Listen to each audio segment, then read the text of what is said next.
लांबवण्याचा जो काही त्यांचा जो खटाटोप चाललाय, महापालिका निवडणुका घेतच नाहीयेत. विधानसभा सुद्धा आता म्हणतायत की एखाद महिना पुढे ढकलतील. हे कशासाठी? तर आपण केलेली कामं ही लोकांना विसरायला लावायची. आपण जे काय कोरोनामध्ये काम केलं, आपण जे काय सगळं शिवभोजन आता चालू आहे की नाही कल्पना नाही, पण 10 रुपयामध्ये आणि कोरोना काळामध्ये 5 रुपयात शिवभोजन गरिबांना आपण दिलं, करून दाखवलं आपण. पण ते विसरायला लावायचं आणि स्वतःच्या न केलेल्या योजना थापा मारायच्या त्याच्यात. आता तर अशी माहिती मिळते की घोषणा केल्यात, लाडकी बहीण पैसे कुठून आणायचे?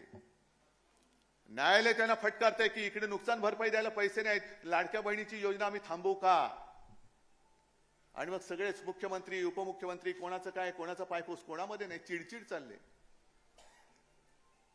अनेक जे IAS ऑफिसर आहेत ते मला सांगते की साहेब लवकर या, तुम्ही लवकर या. म्हणजे यांची जी काही दडपशाही चाललेली आहे, दमदाटी चाललेली आहे. आणि आपले मिंदे सांगतात की मी चांगलं सांगतोय तोपर्यंत ऐका, नाही तर दुसरं रूप दाखवावं लागेल. अरे तुमचं रूप दुसरं काय आहे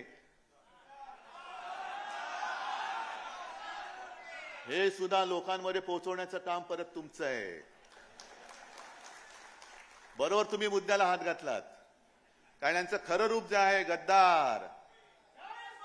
सरकार पाडायला 50 खोके, लाडक्या बहिणीला 1500 रुपये. आणि मोदींनी म्हटलं होतं 15 लाख तुमच्या अकाउंटमध्ये येतील, तर 15 लाखाचे 1500 का झाले? 15 लाख का झाले? पण एकूण राजकारण जे चाललेलं आहे, काल स्वातंत्र्य दिनाच्या निमित्ताने आपले सरन्यायाधीश ज्यांच्यावरती आमचा विश्वास आहे, न्यायदेवतेवरती विश्वास आहे, शिवसेनेबाबतचा निर्णय, राष्ट्रवादीचा बरोबरचा निर्णय येत्या 50-60 वर्षात नक्की मिळाल्याशिवाय राहणार नाही, मला खात्री आहे. याच्यात चुकीचं काय बोललो मी?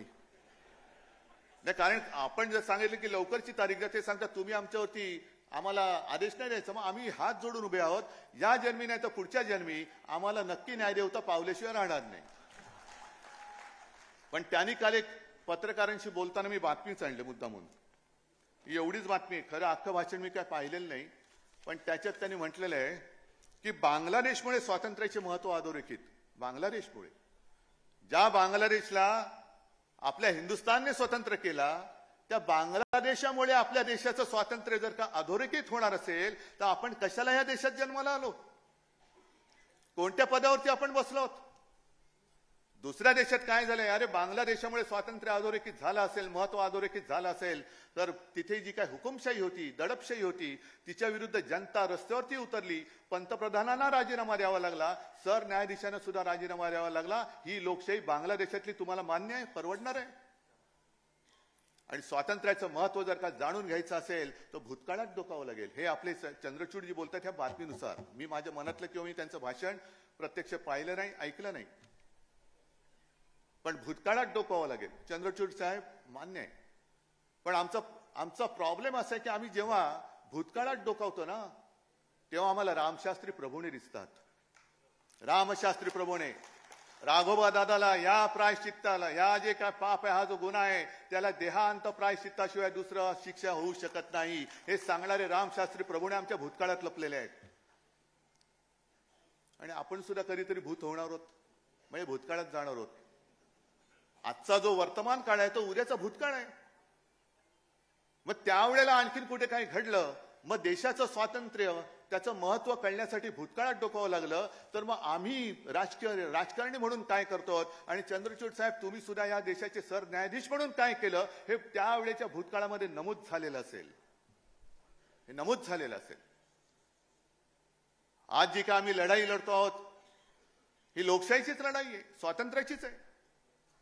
ज्या पद्धतीने हिंदू मुसलमान आणि महाराष्ट्रामध्ये सुद्धा समाजामध्ये हे जे काय आगी लावतायत. आता काय झालं, गेल्या निवडणुकीमध्ये मुस्लिम समाजाने भरभरून मतदान केलं, बौद्धांनी केलं, सगळ्यांनी केलं, हिंदूंनी तर केलंच, मराठी माणसांनी केलं. पण मुसलमानांनी मतदान का केलं? उद्धव ठाकरे बरोबर मुस्लिम का आले? मी हिंदुत्व सोडलं. पण कोरोना काळामध्ये जे काय आपल्या सरकारने काम केलं, हे हे नालायक आपले महायुतीतले आपले विरोधक जे आपणच त्यांना मोठं केलं ते विसरले, पण ज्यांना आपण वाचवलं ते मुस्लिम असो बौद्ध असो ते नाही विसरू शकले. सीए एनआरसीच्या वेळेला सुद्धा जे काम आपण केलं, एक भयभीत वातावरण झालं होतं सगळं. आता काय करणार, इथल्या लोकांना हाकलून देणार. मी महाविकास आघाडीच्या तर्फे मुख्यमंत्री म्हणून सगळ्यांना सांगितलं होतं की मी एक सुद्धा असं पाऊल केंद्राला उचलायला देणार नाही.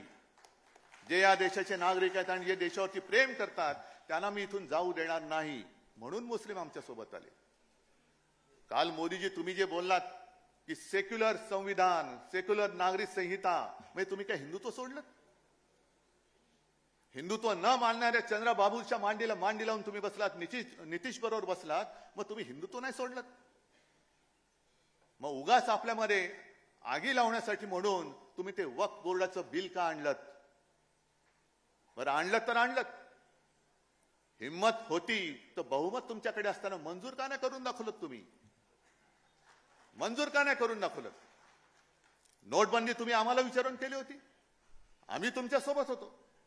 पण सगळे मंत्री, कॅबिनेट मंत्री असं म्हटलं जातं की त्यांना लॉक करून मोदी बाबा एकटे टीव्हीवरती गेले आणि आज रात 12 बजे लोकांना वाटलं 12 बजे काय होणार देव जाणे, नोटबंदी. मग आज बहुमत तुमच्याकडे असताना हे विधेयक मांडण्याचं नाटक हे थेर का केलं तुम्ही? शिवसेनेचे खासदार उपस्थित नव्हते. अरे नव्हते, कारण मी स्वतः दिल्लीत होतो, माझे सगळे खासदार माझ्यासोबत होते. आणि त्या बिलावरती चर्चा करण्याचं जर ठरवलं असतं तर माझे जे खासदार आहेत ते येऊन बोलले असते, काय बोलायचे असते ते. पण तुम्ही वक्फ बोर्डाची जमीन जर ढापून तुमच्या उद्योगपतींच्या घशात घालणार असाल, जसं तुम्ही आमच्या हिंदू संस्थानांच्या मंदिराच्या जमिनी लाटताय, लुटतायत आणि तुमच्या लाडक्या कॉन्ट्रॅक्टरला देत आहात. महाराष्ट्रामध्ये सुद्धा देवाची, संस्थानाची, मंदिराची जमीन किती राजकारण्याने ढापले त्याची यादी काढा.